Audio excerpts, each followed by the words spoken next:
గర్భధారణ సమయంలో కడుపులో గ్యాస్, అసిడిటీ, మలబద్ధకం కలిగించే ఆహారాలు.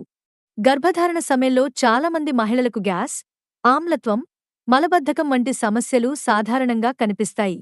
కాని వీటికి ప్రధాన కారణం ఆహారపు అలవాట్లే అని వైద్యులు చెబుతున్నారు.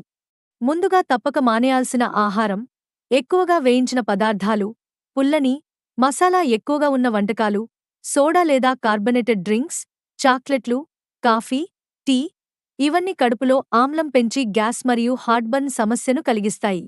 అదేవిధంగా ఎక్కువగా మైదా పదార్థాలు, white bread, fast food, junk food తినడం వల్ల మలబద్ధకం రావచ్చు. పచ్చి అరటి, బంగాళాదుంప, రైస్ ఐటమ్స్ ఎక్కువగా తింటే కూడా కడుపు ఉబ్బరం, గ్యాస్ పెరుగుతుంది. గర్భిణీలకు తేలికగా జీర్ణమయ్యే ఆహారం: బాగా పండిన పండ్లు, ఉడకబెట్టిన కూరగాయలు, గోధుమ రొట్టెలు, పాలు, మజ్జిగ వంటి వాటిని తీసుకుంటే జీర్ణక్రియ సులభంగా జరుగుతుంది.